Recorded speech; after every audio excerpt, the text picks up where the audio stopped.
qu'un pays comme le Cameroun va importer près de 400 000 tonnes de poissons par an.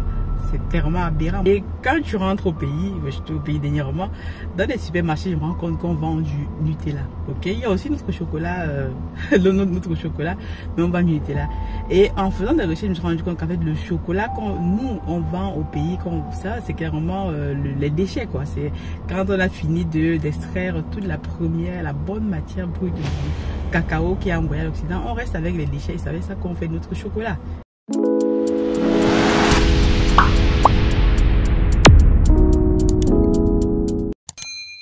L'impérialisme commence dans nos plats. Nous produisons ce que nous ne consommons pas et nous consommons ce que nous ne produisons pas. Signé Ruben Oum-Niobe. C'est une phrase qui m'a interpellée quand j'ai tombé sur cette citation-ci en faisant 2-3 recherches, en lisant 2-3 articles par là.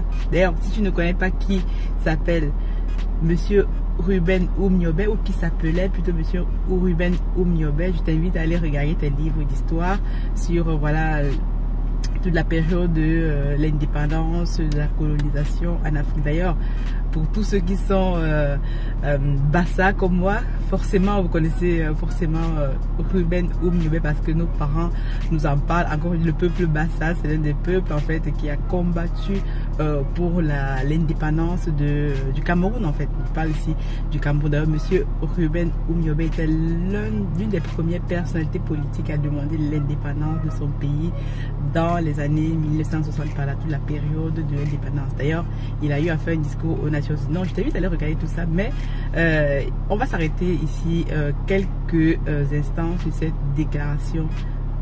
Moi quand je suis tombée dessus, je me suis arrêtée quelques secondes, quelques minutes déjà pour réfléchir à ça.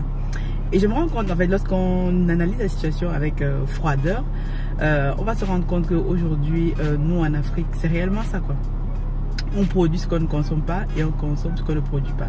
Je vais prendre des exemples très très basiques. Par exemple, le cacao.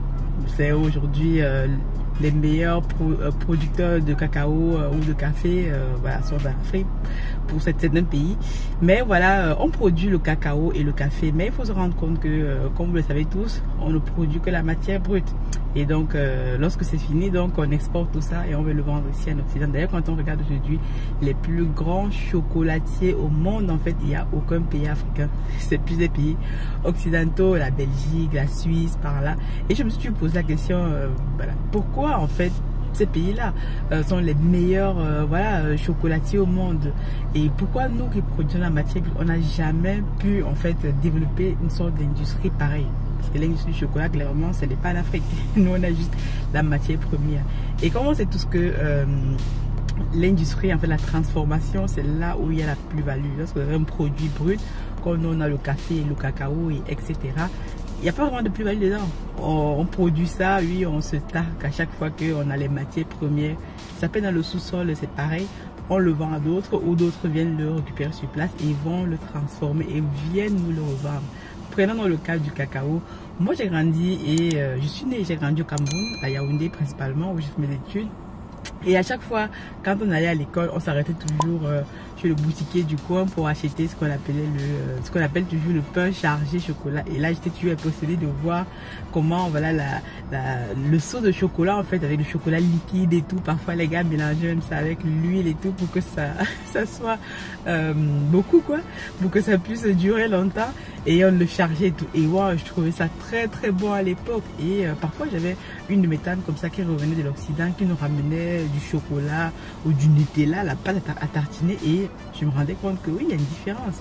La pâte à tartiner qu'elle ramenait, c'était plus compact, plus dur, et c'était même plus bon, plus raffiné dans la bouche. Et nous, on mangeait des choses et tout qui étaient réellement, on va dire, pas bon, quoi. Et on se dit oui, voilà, c'est les choses des blancs, etc. Et ok, moi quand je suis arrivée ici, voilà, je vois le Nutella, tout ça. D'ailleurs, le Nutella, moi j'aime pas trop le chocolat, tout ce qui est chocolat, j'aime pas trop. Mais en fait, moi à la maison, voilà, le Nutella, c'est quelque chose que, voilà, mon mari adore le Nutella. S'il n'y a pas de Nutella, ou la pâte à tartiner, tout ça. Et je me suis rendu compte que, voilà, le Nutella, tout ça, en fait, c'est fait à base de cacao, même si parfois, il rajoute 2-3 choses dedans, mais la base, déjà, c'est le cacao. Et le cacao vient d'où? Et quand on mange le Nutella ici ou du chocolat, tout ça, voilà, c'est bon, c'est raffiné, tout ça. Même quand on regarde ici, il faut juste voir la période de Noël, la période des fêtes, tout ça. Comment ici on met en avant le chocolat avec toutes ces, voilà, toutes ces nuances du. Voilà, ici, quand tu vas dans une chocolaterie, tu vas voir, même si tu n'aimes pas le chocolat, tu vas aimer le chocolat. Et je me suis posé la question, pourquoi nous en Afrique, on ne peut pas faire ça? Nous qui sommes producteurs du cacao, du chocolat. Et voilà, et quand tu rentres au pays, j'étais au pays dernièrement, dans les supermarchés, je me rends compte qu'on vend du Nutella. Ok, il y a aussi notre chocolat, notre chocolat, mais on vend du Nutella.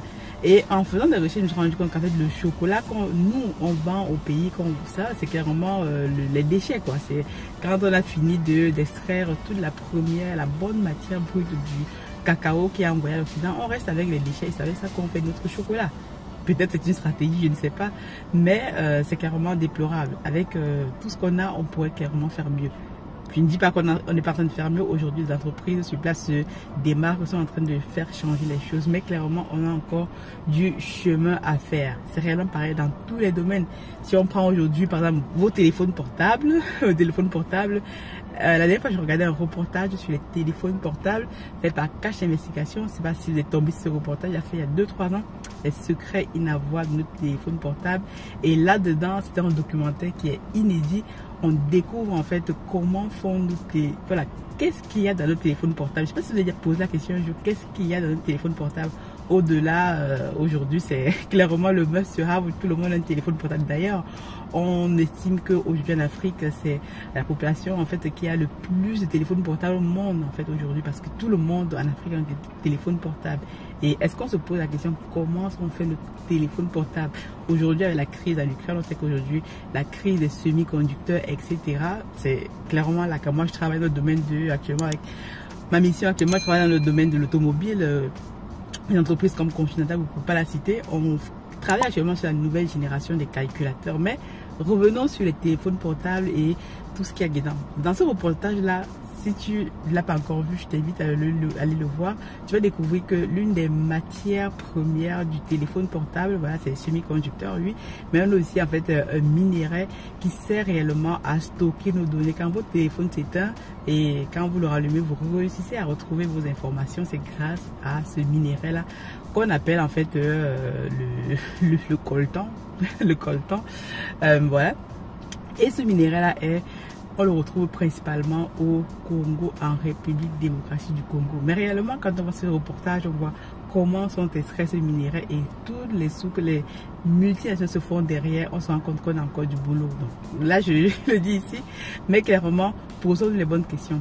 Tout ça pour m'amener à vous dire que, clairement, si on réfléchit sur cette phrase de M. Ruben Oumniobé, comme quoi, en fait, nous produisons ce que nous ne consommons pas et nous consommons ce que nous ne produisons pas. C'est vrai, c'est encore vérifié aujourd'hui.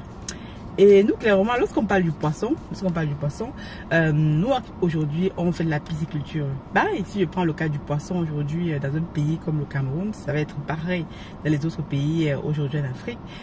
On a du poisson majoritairement exporté, congelé. Si je prends le cas du Cameroun, qui est le pays que je connais le mieux, avec cette entreprise Congèle Cam. La dernière fois, on s'est rendu compte que certains de ces poissons qui l'exportaient, en fait, qui mettaient à la vente au Cameroun, étaient des poissons avariés. Et derrière s'ensuit, voilà, tout ce qu'on connaît, les maladies, etc. Mais parce qu'aujourd'hui, je sais pas, on a été peut-être habitué comme ça à manger du poisson congelé. Moi, j'en ai mangé, j'ai grandi avec, on allait toujours acheter du maquereau congelé. Même quand je suis rentrée au pays, là, on est dans une poissonnerie acheter du maquereau et parfois on ne sait même pas d'où ce maquereau vient, etc. Est-ce qu'on ne peut pas produire du poisson nous-mêmes au pays avec tous les cours d'eau qu'on a quand on prend un pays comme le Cameroun qui contient 10 provinces, parcourir chacune de ces provinces par un cours d'eau, clairement on pourrait faire mieux.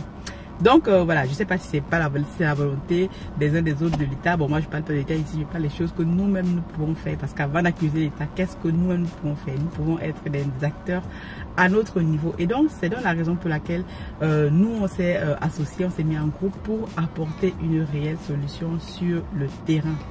Sur le terrain déjà de la consommation. Parce que vous savez que si nous sommes ce que nous mangeons Et alors, si nous voulons développer un pays, si nous voulons changer les choses, il faut que nous ayons une population qui soit bien nourrie. Parce que généralement, j'ai un peu la question, pourquoi tu n'es pas allé faire, par exemple, de l'informatique, tout ça, des nouvelles technologies, etc., de spatial. J'ai une formation là-dedans. Au départ, c'est quelque chose qui me tient à cœur, que je vais faire dans un deuxième temps. Mais je me suis d'abord dit au départ, il faut d'abord que je règle les problèmes de base. Parce que aujourd'hui, quand on voit un pays comme la France, un pays comme voilà, les États-Unis, tout ça, on arrive à envoyer des fusées. C'est parce qu'on a déjà réglé les problèmes de base, les problèmes d'alimentation déjà. Et que les personnes aujourd'hui ne réfléchissent plus à ça parce que c'est déjà réglé. Maintenant, peuvent réfléchir pour aller faire voilà, autre chose, pour aller réfléchir sur d'autres problématiques. Donc c'est clairement ça aussi que nous devons faire.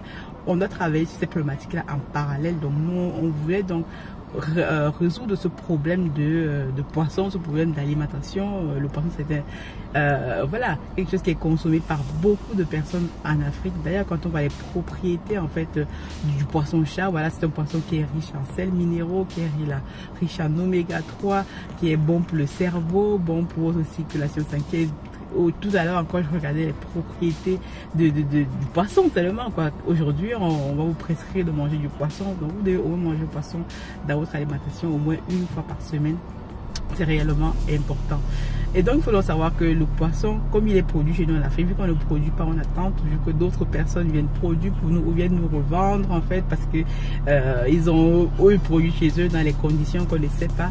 Et réellement, on se retrouve à avoir des choses comme des cancers. Quand vous savez qu'un pays comme le Cameroun va importer près de 400 000 tonnes de poissons par an, c'est clairement aberrant. Moi, j'ai fait une étude là-dessus justement pour préparer notre dossier d'investissement avec nos premiers entrepreneurs. On a ça documenté et tout. C'est aberrant, aberrant. Mais clairement, il y a des choses à faire.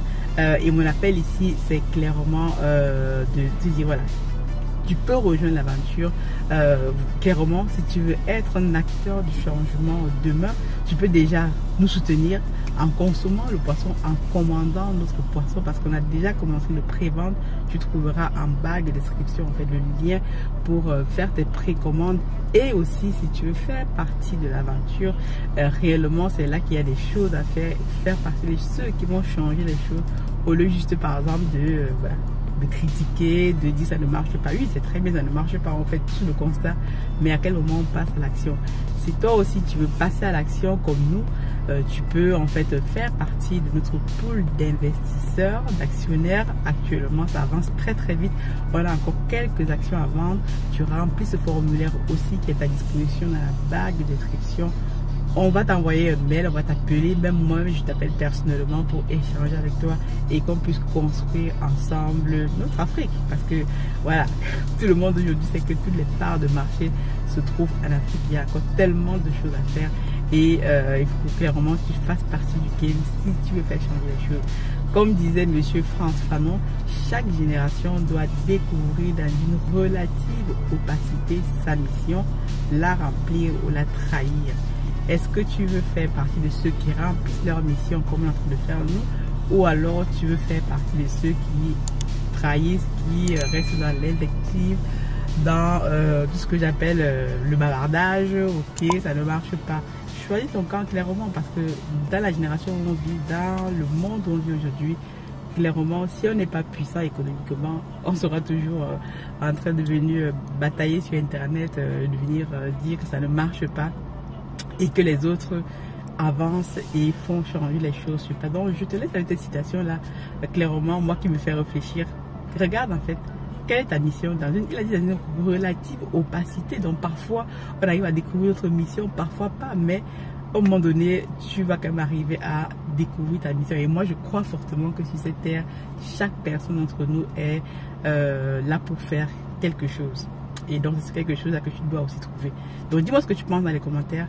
Si tu veux nous rejoindre, soit pour investir avec nous ou pour nous soutenir en achetant du poisson pour ta famille, si tu es dans la diaspora, si tu es sur place, tu peux même aller voir notre ferme. Tu peux aller, voilà, tu peux te faire demander à venir voir notre ferme. Et bientôt, on lancera les formations. Tu pourras venir te former avec nous. Tout ça sera possible, mais on ne peut le faire que ensemble. Je te dis dans très bientôt. God bless.